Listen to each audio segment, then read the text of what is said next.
Most people are not scared of failing. They are scared of looking stupid. Failure is private. Embarrassment is public. Failure feels like a lesson. Embarrassment feels like a label. So they don't start. They don't try. They don't ship. Not because the goal is impossible, because the audience in their head is too loud. They would rather live with regret than risk a moment of awkwardness. They would rather stay average forever than be seen as a beginner for one season. And that is why embarrassment kills more dreams than failure. Failure can teach you. Embarrassment only hurts your ego. But if your ego is driving the car, your future is getting dragged behind it. In this video, we're going to break the spell. Why embarrassment feels like death. How it hijacks your decisions. How it trains you to hide. And how to build the kind of confidence that does not require approval. Why failure doesn't scare you as much as shame. Failure is information. You tried. It didn't work. You adjust. But embarrassment is different. Embarrassment attacks identity. It makes you feel exposed, small, unworthy. It says people saw you fall and now you are beneath them. So your brain avoids it like a threat. Not because you're weak, because humans are wired for social survival. Thousands of years ago, being rejected by the group was dangerous. So your nervous system treats social judgment like a predator. That's why you can tolerate pain in private, but panic when you imagine being laughed at. It's not logic, it's programming. And the modern world abuses that programming, because now you can be judged instantly. Screenshots, comments, views, silence, crickets. And here is the dirty secret. Most people are not even thinking about you that long. But your brain thinks you're under a spotlight. So you freeze. You shrink. You rehearse your words in your head until the moment passes. Failure is a bruise. Embarrassment feels like exile. So you choose comfort over growth. And you call it being smart. The real prison is the audience in your head. Most people live with a jury inside their mind. What will they think? What if I mess up? What if I sound dumb? What if I look cringe? So they delay. They research. They plan. They tweak. They wait for the perfect moment. That is not preparation. That is avoidance with a tuxedo on. Embarrassment fear creates a fake standard. You demand that your first attempt must look like your 10th year. You demand that your first video must sound like a professional channel. You demand that your first business must run like a corporation. That is delusion. And it keeps you harmless. Because the only way to become good is to be bad in public first. Not forever, just long enough to earn your skill. The public discomfort is the entry fee. If you won't pay the fee, you don't get inside. And if you keep waiting to feel ready, you are choosing the identity of spectator. Spectators feel safe. Spectators feel clean. Spectators never look foolish. But spectators never build proof.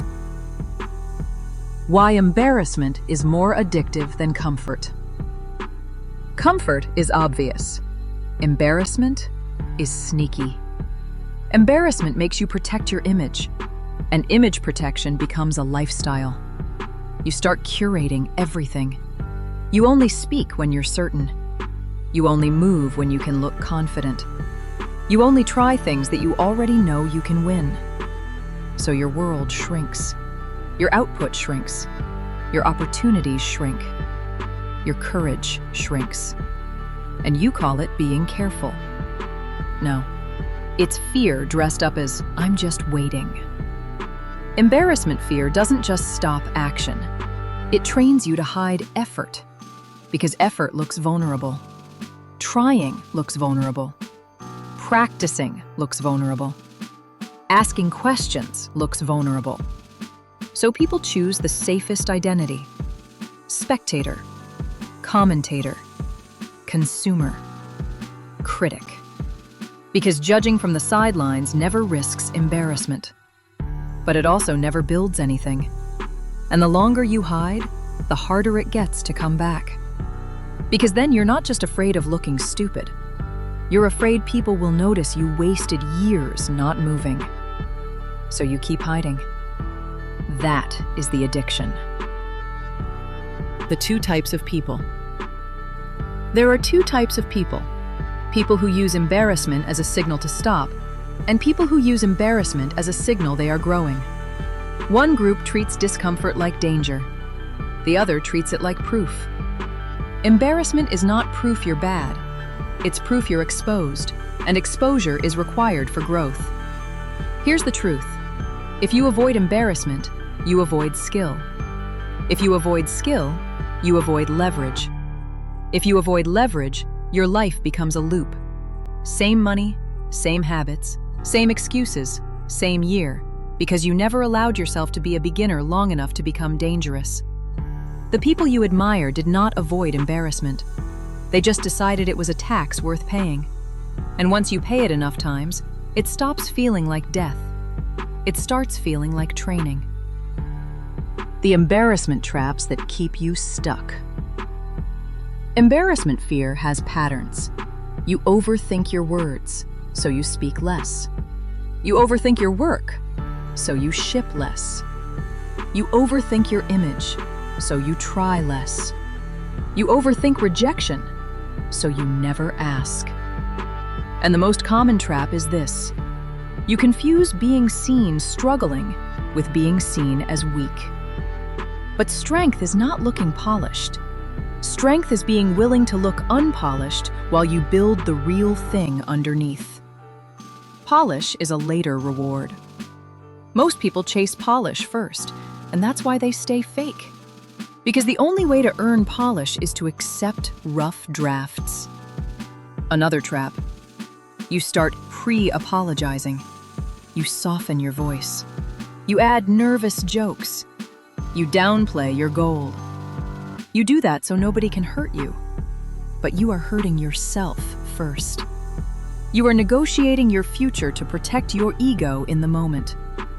That is a bad trade. The antidote is repetition under pressure. Confidence is not a feeling. Confidence is a record. It's your brain saying, I have done this before, and I survived. So you don't think your way out of embarrassment, you train your way out. You expose yourself on purpose in controlled doses. You post, you speak, you show your work, you take the risk. Not because you love attention, because you refuse to be owned by fear. And you keep it simple. One output per day, one rep per day, one uncomfortable action per day. The goal is not to be fearless. The goal is to make fear irrelevant. Because you still do the work even while your ego is sweating. That is freedom. Not the absence of discomfort.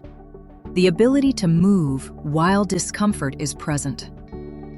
And here is what happens after enough reps. Your nervous system learns this isn't death. It's just friction. And friction is the sound of growth. How to stop needing approval. Embarrassment fear is really approval addiction. You want to be accepted before you produce results. But the world does not reward potential. It rewards proof. So you need a new rule. Your work does not require permission. You stop asking, do they like it, and start asking, did I ship it? You stop asking, did they approve, and start asking, did I improve? You stop asking, do I look confident, and start asking, did I build capacity? When your standard becomes internal, embarrassment loses its teeth. Because you are no longer negotiating with strangers. You are executing a mission. And missions don't care about vibes. Approval is unstable. One day they clap, next day they forget you exist. So if your motivation is applause, your output will swing. But if your motivation is your standard, you become consistent. And consistency is what makes you dangerous. The practical law. Here is the law. Embarrassment is temporary. Regret is permanent. Embarrassment lasts minutes, maybe days, but regret compounds for years. Every time you avoid the moment, you pay interest. You pay with time. You pay with attention. You pay with momentum. You pay with a smaller identity. So here is the trade. Choose short embarrassment for long freedom. Choose awkward reps for future dominance.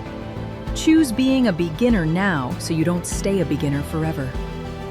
Because the only thing worse than embarrassment is watching someone else live your life while you stay quiet. The 7-day protocol. If you want this to stop being philosophy, do this. For 7 days, you do one thing. You act before you feel ready. You do not negotiate. You do not wait for confidence. You pick one arena: talking, posting, selling, learning, training, social reps, whatever you keep avoiding. Then every day you do one exposure rep. Say the sentence you keep rehearsing. Post the thing you keep polishing. Ask the question you keep hiding. Walk into the room you keep delaying. And after each rep, you log one line. I did it. I survived. The world did not end. That is how you rewire this. Not by thinking, by proof.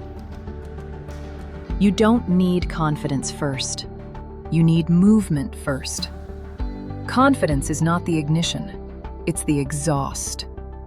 Start while you're nervous. Ship while you're imperfect. Speak while you're still learning. Let them watch. Let them judge. Let them misunderstand. Because while they are reacting, you are building. And the builder always wins.